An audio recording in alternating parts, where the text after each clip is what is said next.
સંતરામ મંદિર સંચાલિત અને પરમ પૂજ્ય મહંત શ્રી રામદાસજી મહારાજની પ્રેરણાથી અને સંત શ્રી નિર્ગુણદાસજી મહારાજના સાનિધ્યમાં અને કોઓર્ડિનેટર રાહુલભાઈ દવેની આગેવાની હેઠળ ચાલતા શ્રી સંતરામ તપોવન ગર્ભ સંસ્કાર કેન્દ્રમાં તારીખ 31/12/2024ના રોજ ગર્ભદાન સંસ્કાર, પુષ્પવન સંસ્કાર, સિમનોત્તનયન સંસ્કારનું આયોજન કરવામાં આવેલ હતું, જેમાં 21 દંપતીઓ સંસ્કાર વિધિનો લાભ લીધો હતો. શ્રી સંતરામ તપોવન ગર્ભ સંસ્કાર કેન્દ્ર તથા Shri Santram child brain development સેન્ટરમાં દર મહિને હિન્દુ વૈદિક સંસ્કૃતિ પ્રમાણેના 10 સંસ્કારનું વિધિનું આયોજન કરવામાં આવે છે.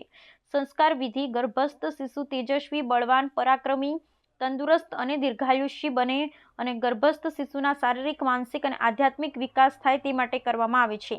સંસ્કાર વિધિ સંપન્ન વેદાંતાચાર્ય તથા ભાગવત કથાકાર પરમ વિદુષી કલ્પનાબેન ત્રિવેદી દ્વારા કરવામાં આવી હતી. જી, આપનો પરિચય. જય મહારાજ. રાહુલ ઇન્દ્રધન દવે, સંતરામ ગર્ભ સંસ્કાર કેન્દ્ર તપોવનના કોઓર્ડિનેટર તરીકે હું સેવા આપું છું. આજે અહીં શું કાર્યક્રમ યોજાયો અને કયા સંદર્ભમાં? યોગીરાજ અવધૂત શ્રી સંતરામ મહારાજની દિવ્યખંડ જ્યોત આપણા સૌના હૃદયમાં બિરાજમાન છે, તેનું વંદન કરું છું.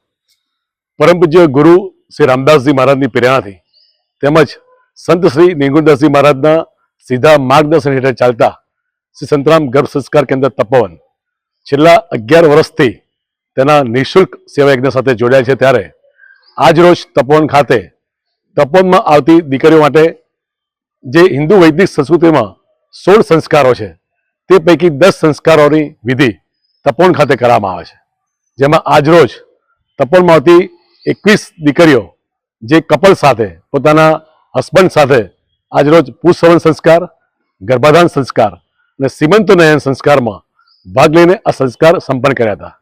આ સંસ્કાર લેવા માત્રથી આવનાર બાળક ભવિષ્ય ઉજ્જવળ, તંદુરસ્ત, નિરોગી અને એક આધ્યાત્મિક રીતે તેનો વિકાસ થાય તે રીતે આ સંસ્કારોનું પ્રયોજન કરવામાં આવે છે.